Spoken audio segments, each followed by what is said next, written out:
الحمد لله الذي أمرنا بالطاعة والعبادة ونهانا عن المنكر والمعصية، والصلاة والسلام على سيدنا محمد بن عبد الله وعلى آله وأصحابه ومن تبعه. فقال الله سبحانه وتعالى في القرآن الكريم: أعوذ بالله من الشيطان الرجيم، بسم الله الرحمن الرحيم. وما أصابكم من مصيبة فبما كسبت أيديكم ويعفو عن كثير. وقال النبي صلى الله عليه وسلم في الحديث: من أحبني كان معي في الجنة. صدق الله العظيم وصدق الله النبي الكريم. Para hadirin sidang jamaah pendengar yang dimuliakan oleh Allah Subhanahu wa taala. Kenyamanan hidup kita saat ini, ketentraman dan kedamaian yang telah kita rasakan, itu semua adalah berkat pengorbanan daripada pemuda-pemuda Islam di zaman dulu. Mereka berusaha pantang menyerah, merelakan semuanya agar anak cucunya merasakan yang namanya kebahagiaan. Tetapi apakah masa yang akan datang, masa depan kita yang akan datang akan sama dengan seperti yang kita rasakan sekarang? Apakah Islam masa depan tetap berjaya sebagaimana yang kita lihat sekarang ini? Itu semua tergantung pada diri kita. Dikarenakan kita semua ini adalah pemuda-pemuda Islam, kunci keberhasilan ada pada diri kita semua. Bahagia ataupun tidaknya masa depan tergantung dengan pemuda tersebut mau ataupun tidak dalam berusaha. Oleh sebab itu, izinkan saya menyampaikan sebuah syarahan yang berjudul Pemuda Hari Ini, Pemimpin Masa yang Akan Datang. Ma'asyiral muslimin, sidang jamaah yang dimuliakan oleh Allah Subhanahu wa taala.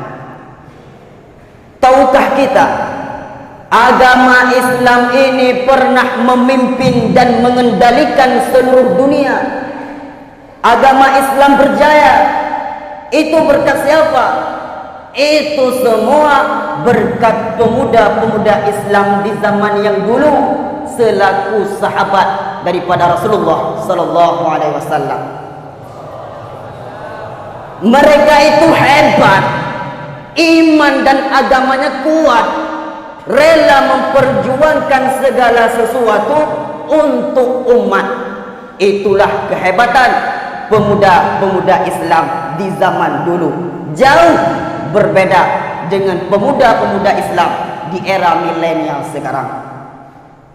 Ma'asyiral muslimin, sidang jamaah pendengar yang dimuliakan oleh Allah Subhanahu wa taala. Namun dengan seiringnya berjalan waktu, di balik teknologi meningkat dengan sangat pesat, agama Islam, kejayaannya, kemasyhurannya runtuh dengan tiada tersisa. Perubahannya terjadi dengan sangat jelas. Para musuh-musuh Islam mengepung, para kafir mengelabui para pemuda-pemuda Islam. Berbagai bencana menimpa. Tsunami Allah Ta'ala berikan, Allah berikan gempa, Allah berikan kebakaran hutan di Indonesia. Itu dikarenakan kenapa? Dikarenakan pemuda-pemuda Islam di negeri kita tidak melakukan hak-hak yang telah diperintahkan oleh Allah Subhanahu wa taala. Berbagai cobaan, bencana mendera secara bertubi-tubi. Masa depan agama Islam tidak lagi dipeduli. Seharusnya ini semua menjadi bahan koreksi kepada kita. Dikarenakan kita ini selaku penuntut ilmu agama adalah calon-calon pemuda Islam penerus kejayaan Islam. Apakah kita rela agama Islam ini dicaci dan dihina oleh orang kafir? Apakah rela agama Islam ini hancur? Maka jikalau itu yang kita sampaikan, marilah sama-sama kita berusaha memegang kuat ajaran yang telah diajarkan oleh Rasulullah. Kita pertahankan agama Islam ini supaya tidak bisa dihancurkan oleh para musuh-musuh Islam. Dikarenakan Nabi Muhammad di dalam mengembangkan syariat Islam sehingga tersyuhur hingga seluruh dunia, itu melalui pengorbanan yang sangat besar.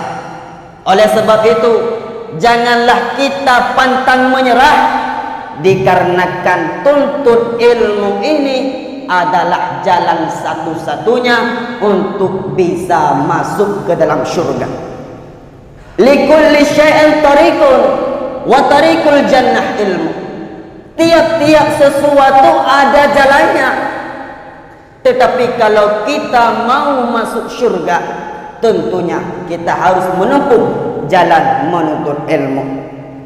Para hadirin yang dimuliakan oleh Allah Subhanahu wa taala. Apa penyebabnya? Penyebabnya merosot kualitas pemuda-pemuda yang didambakan oleh umat Islam, merosot kualitasnya sehingga menjadi penyebab hancurnya agama. Apa penyebabnya? Penyebab yang paling besar adalah dikarenakan banyak kalangan pemuda dan pemudi sekarang yang sibuk dengan dunia, sibuk memikirkan kekayaan, terlalu lalai dengan kenikmatan dan kebahagiaan yang ada di dalam dunia. Maka baik dan buruknya masa depan tergantung dengan kualitas dan kuantitas daripada tiap-tiap pemuda dan pemudi Islam. Jikalau pemuda itu hebat, iman dan agamanya kuat, dia bijaksana dan berwibawa, maka tidak diragukan lagi masa depan Islam akan penuh dengan kebahagiaan, jauh yang namanya dengan kesengsaraan. Begitu juga sebaliknya, jikalau pemuda itu buruk, akhlaknya tidak mencerminkan sebagaimana akhlak Rasulullah, maka jangan bermimpi masa depan Islam ini akan terus berkembang dan terus menyinari seluruh umat Islam. Na'udzubillahi min zalik. Ustaz, apakah tidak ada caranya Ustaz supaya pemuda ini menjadi seperti pemuda-pemuda zaman dulu?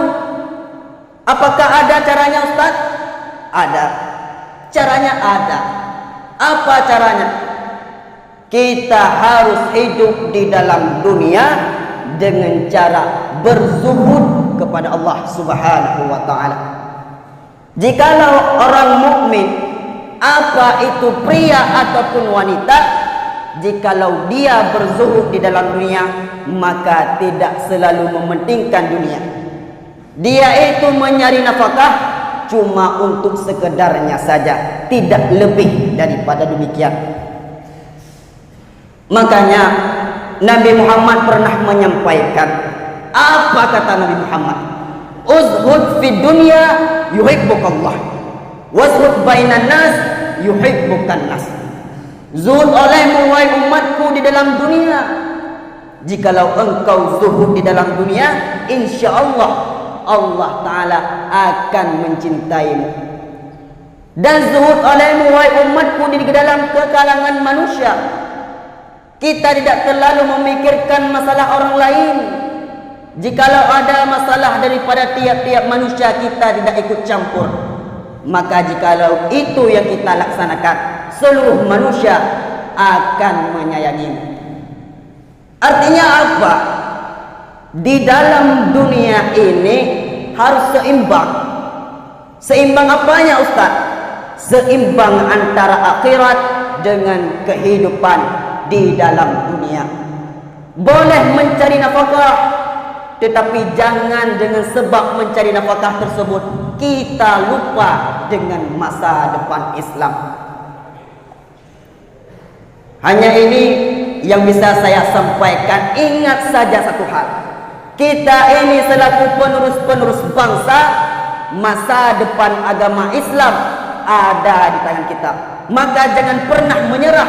Hiduplah berzuhud di dalam dunia. InsyaAllah segala rayuan daripada orang-orang kafir akan bisa kita hindarkan.